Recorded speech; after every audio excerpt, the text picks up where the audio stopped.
നമസ്കാരം. കഴിഞ്ഞ ദിവസം അമേരിക്കൻ മാർക്കറ്റ് മ്യൂട്ടഡ് പെർഫോമൻസ് ആണ് കാഴ്ചവെച്ചതെങ്കിലും ഏഷ്യൻ മാർക്കറ്റിൽ ചെറിയ രീതിയിലുള്ള ബൈയിങ് മൊമെൻറ്റം പ്രകടമായതുകൊണ്ട് ഇന്നത്തെ ട്രേഡിംഗ് സെഷനിൽ ഇന്ത്യൻ മാർക്കറ്റിൽ ഒരു ഗ്യാപ്പ് അപ്പ് ഓപ്പണിംഗ് പ്രതീക്ഷിക്കാം.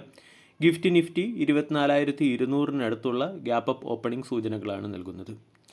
സൗത്ത് കൊറിയൻ ഇൻഡെക്സ് 4%, ജപ്പാൻ്റെ ഇൻഡെക്സ് 1.21%, ഓസ്ട്രേലിയൻ ഇൻഡെക്സ് 0.29% ഉയർന്നാണ് ട്രേഡ് ചെയ്യുന്നത്. കഴിഞ്ഞ ദിവസം അമേരിക്കൻ മാർക്കറ്റിൻ്റെ പെർഫോമൻസ് മ്യൂട്ടഡ് ആയതിന് പിന്നിലെ പ്രധാന കാരണം അമേരിക്കയുടെ ബോണ്ട് ഈൽഡിലുണ്ടായിരിക്കുന്ന വർധനവാണ്. അമേരിക്കൻ മാർക്കറ്റിൻ്റെ പെർഫോമൻസ് നോക്കിയാൽ S&P 0.21%, ഡോ ജോൺസ് 0.22% ഹയർ സൈഡിൽ ക്ലോസിംഗ് നൽകിയപ്പോൾ നാസ്ഡാക്ക് ഏറെക്കുറെ ഫ്ലാറ്റായി 0.16%-അടുത്തായിട്ടാണ് ക്ലോസ് നൽകിയിരിക്കുന്നത്. അമേരിക്കയുടെ ലോങ് ടേം ട്രഷറി ഈൽഡുകളിലെല്ലാം വർധനവ് വന്നതിനെ തുടർന്ന് അമേരിക്കൻ മാർക്കറ്റിൽ അതിൻ്റെ പ്രഷർ പ്രകടമായിട്ടുണ്ട്. ഇതിൻ്റെ ഇമ്പാക്റ്റാണ് കഴിഞ്ഞ ദിവസം അമേരിക്കൻ മാർക്കറ്റിൽ കാണാൻ സാധിച്ചത്. അതേസമയം ഇറാനും അമേരിക്കയും തമ്മിലുള്ള ചർച്ചകളിൽ കാര്യമായ പ്രോഗ്രസ് ഒന്നും ഇല്ല എങ്കിലും ബ്രന്റ് ക്രൂഡിൻ്റെ വിലയിൽ വളരെ വലിയ രീതിയിലുള്ള വർധനവ് കാണുന്നില്ല.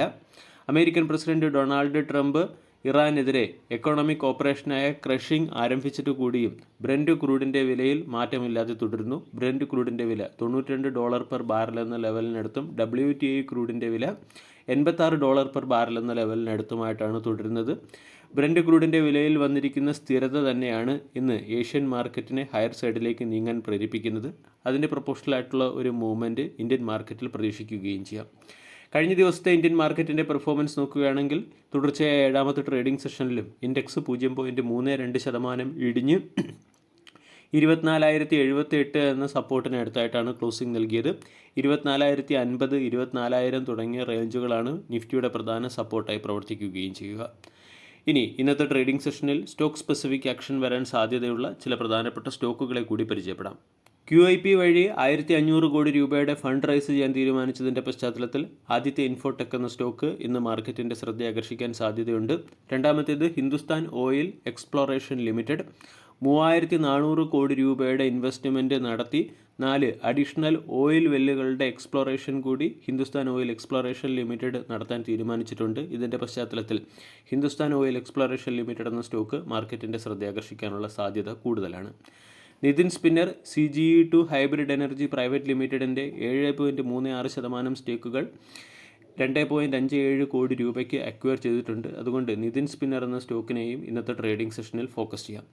ഓട്ടോമൊബൈൽ സെക്ടറിൽ നിന്നും ഹ്യൂണ്ടായി മോട്ടോർ ഇന്ത്യ എന്ന സ്റ്റോക്കിനെ ശ്രദ്ധിക്കാവുന്നതാണ്. 2026 സെപ്റ്റംബർ 1 മുതൽ ഹ്യൂണ്ടായി മോട്ടോഴ്സ് അതിൻ്റെ വെഹിക്കിൾസിൻ്റെ വിലയിൽ 1% വർധനവ് നടപ്പിലാക്കുന്നു. ഇതിൻ്റെ പശ്ചാത്തലത്തിൽ ഓട്ടോമൊബൈൽ സെക്ടറിലെ എൻ്റയർ സ്റ്റോക്കുകളെയും ഇന്നത്തെ ട്രേഡിംഗ് സെഷനിൽ ശ്രദ്ധിക്കാം. റൈറ്റ്സ് എന്ന കമ്പനി എലീഷ്യസ് എനർജിയിലുള്ള 13%-ഓളം സ്റ്റേക്കുകൾ 38.49 രൂപ പെർ ഷെയർ എന്ന റേറ്റിൽ ഓഫ്ലോഡ് ചെയ്യുകയാണ്. ഇതിൻ്റെ പശ്ചാത്തലത്തിൽ റൈറ്റ്സ് ലിമിറ്റഡ് എന്ന സ്റ്റോക്കിനെ ഇന്നത്തെ ട്രേഡിംഗ് സെഷനിൽ ശ്രദ്ധിക്കാം. ടെക്സ്മാക്കോ റെയിൽ ആൻഡ് എഞ്ചിനീയറിംഗ് എന്ന സ്റ്റോക്കിനെയും ഇന്നത്തെ ട്രേഡിംഗ് സെഷനിൽ ശ്രദ്ധിക്കാം. ടെക്സ്മാക്കോ ഡിഫൻസ് ടെക്നോളജിയിൽ 6.88 കോടി രൂപയുടെ ഇൻവെസ്റ്റ്മെൻറ്റ് നടത്താൻ തീരുമാനിച്ചിട്ടുണ്ട്. ഇതിൻ്റെ പശ്ചാത്തലത്തിൽ ടെക്സ്മാക്കോ റെയിൽ എന്ന സ്റ്റോക്കിനെ ശ്രദ്ധിക്കാം. കൂടാതെ EMS എന്ന സ്റ്റോക്കിനെയും ഇന്നത്തെ ട്രേഡിംഗ് സെഷനിൽ ശ്രദ്ധിക്കാവുന്നതാണ്.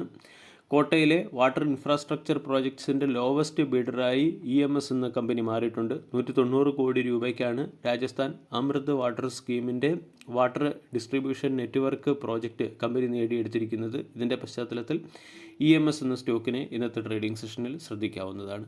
വീഡിയോ എല്ലാവർക്കും ഇഷ്ടമായി എന്ന് വിശ്വസിക്കുന്നു. താങ്ക്